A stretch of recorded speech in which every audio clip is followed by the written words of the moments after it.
আজকে আমি বানাবো মসুর ডালের বড়া দিয়ে পালং শাকের ঘন্ট। তার জন্য আমি প্রথমে মসুর ডালটা 10 মিনিট আগে ভিজিয়ে রেখেছিলাম। এরপরে আমি মিক্সি করে নিয়েছি। তারপরে দিয়ে দেব সামান্য পরিমাণে নুন আর হলুদ, বেশি কিছু মশলা লাগবে না। এরপরে আমি বড়ির আকারে ভেজে নেব।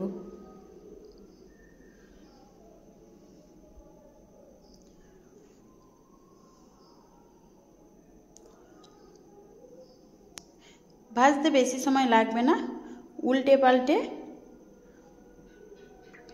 ভেজে নিয়েই নামিয়ে নিলেই রেডি হয়ে যাবে মসুর ডালের বড়া।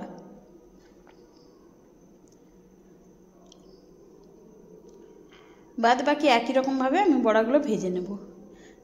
যেই অবশিষ্ট তেল থাকবে তাতে দিয়ে দেবো গোটা জিরে আর 5 ফোড়ন, আর দেবো শুকনো লঙ্কা ফোড়ন। ফোড়নটা ভাজা হয়ে গেলেই দিয়ে দেবো কেটে রাখা আলু আর বেগুন। আলু আর বেগুনটা একটু ভেজে নেব। ভেজে নেওয়ার পরে দিয়ে দেবো বাদ বাকি সবজিগুলো। এখানে যেমন দিয়েছি শিম, মূলো, কচু। আবারও আমি হালকা লবণ দিয়ে একটু ভাজা ভাজা করে নেব। তারপরে দিয়ে দেবো কেটে রাখা পেঁয়াজ আর টমেটো আর হলুদ গুঁড়ো। আবারও একটু নাড়াচাড়া করে নেওয়ার পরে দিয়ে দেবো কেটে রাখা পালং শাক। যেহেতু শাক ও তো জ্বলবেই, তাই জন্য জল দেওয়ার দরকার নেই। শাকটা দিয়ে আমি ভালো করে ভেজে নেব। ভাজা হয়ে গেলেই দিয়ে দেবো অল্প পরিমাণে একটু জল। এটা খুব পাতলাও নয় আর একবারে মোটাও নয়। অল্প পরিমাণে জল দিয়ে আমি ঢাকা দিয়ে সেদ্ধ হতে দেব।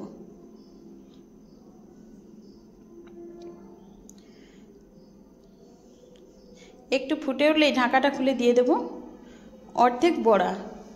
তো বড়াগুলো আমি একটু ভেঙেই দিয়েছি, তাতে খেতে ভালো লাগবে। আবার আমি ঢাকা দিয়ে রান্না হতে দেব। ঢাকা খুলে দেখুন কত সুন্দর বসা বসা হয়ে গেছে। এবারে দিয়ে দেব বাদ বাকি যে বড়াগুলো ভাজা ছিল সেই বড়াগুলো দিয়ে দেব, আর দেবো সামান্য পরিমাণে লবণ আর চিনি।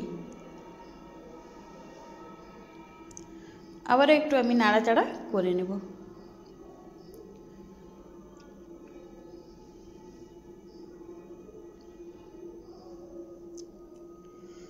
নামানোর আগে দিয়ে দেবো আমি 2 চামচ ঘি। ঘি দিয়ে একটু নাড়াচাড়া করে নামিয়ে নিলেই রেডি হয়ে যাবে মসুর ডালের বড়া দিয়ে পালং শাকের ঘন্ট। গরম ভাতে জমে যায়।